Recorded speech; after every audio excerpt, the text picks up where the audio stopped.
Welcome back to What's Up This Week from Do This, Not That. This is our short episode where we break down what is going on this week.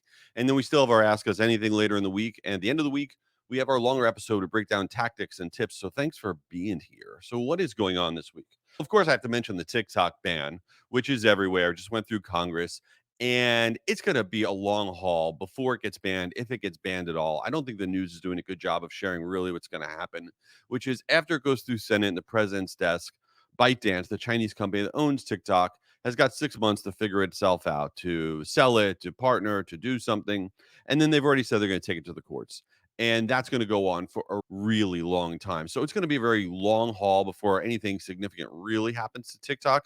But what's happening right now is certain companies are benefiting already. And it's interesting to see, right? So Google and YouTube Shorts is benefiting massively in the last few weeks. Meta and Instagram Reels, the same thing. And the last thing that's benefiting is email. If you've seen a lot of the creators on TikTok, there has been a surge in the creators trying to push people to join their email lists, to join their email newsletters. And it's always laughable to me that the world always comes back to email, to the real estate that marketers can own and not rent, which is the social media platforms, is really rented land. So we'll see what happens there. But I don't think it's going to be the end of the world for TikTok. And if it is, it's not going to be for a really long time. So other things going on this week that I thought were interesting.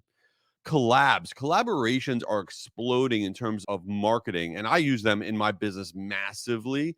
And if you're not doing collaborations, it is free marketing, grows your network. And so one of the collabs that we just saw, which I think is a little bit of a weird collab, is that Bridgerton, which is that high society show on Netflix, is coming back for season 3. I watched season 1. It was okay. It was a little weird. It's these people in the early 1800s all dressed up, romantic stuff. I didn't care, but I know people love Bridgerton. But anyway, they just announced a collab with Bath and Body Works, okay, which is pretty wild to me. They're going to be selling soaps and body mist, whatever that is, lotions and hand sanitizers. So Bath and Body Works and Bridgerton. So on the collab front, I think it's great. I just think it's weird because didn't people smell bad back then? Wasn't that a thing? Like in the 1800s, didn't they like not shower or bathe a lot? So like of all the collaborations they could do, it's like smell like people from Bridgerton. I don't know. I think it's weird, but it'll probably do great. And everyone's going to buy like weird sanitizer with the Bridgerton logo from the 1800s. And meanwhile, Bridgerton's coming back out May 16th.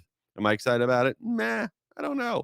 Collaborations, though, I'm excited about. Other thing going on this week is I know some of you say, who cares? But this actually impacts marketing for business and consumer, and that is March Madness. March Madness is the big basketball tournament, the college basketball tournament from the NCAA, where you have 68 teams and you have the women's bracket and the men's bracket. Anyway, it's huge. But just like the Super Bowl, it does not matter if you're interested in March Madness. It is a cultural thing, and we see it in the data in terms of what is driving engagement in our marketing campaigns, business and consumer. So some data that came out from subjectline.com related to this is that using certain words in your subject line over the next 2 weeks, starting right now, will actually increase your email open rates by over 20%. So first off, let's focus on the word March Madness, that phrase specifically. This will lift your email open rates by over 20% used in the next 2 weeks. First, let's give some examples on the business to business side. So these would be email subject lines. It would say March Madness strategies to outplay your competitors. March Madness new sales book, new playbook just released. And you could also insert your industry. So you could have retail industry March Madness, insights and strategies. On the consumer side, you could say things like March Madness makeover. You could say March Madness, March fabulousness. It doesn't matter. And you're like, well, that sounds cheesy. That sounds not cool. You are jumping on board with what is going on culturally, and people don't realize it, but they get excited by seeing it. And they get excited by being of the moment. Other ways that you can leverage it. These words are actually lifting open rates in the next 2 weeks by about 15% when you include them. Things like Final Four or Champion or Tip Off or Slam Dunk. So, yeah, jumping on board with whatever is going on culturally, the big thing that's in the news, which is going to be inundated everywhere over the next 2 weeks. March Madness is one of those things. So, whether you care about college basketball or not, it actually does matter. So what else is going on this week? The big thing that I'm watching on TV that everybody's apparently watching, which if you're not watching, I don't know what's wrong with you, is One Day. One Day is this British romantic drama on Netflix. Okay, this is a great show. No, it's not reality TV, and yes, I am watching it. It is since February 8th, okay, on Netflix. There's been 101 million viewing hours of this show, and it's growing. It is awesome.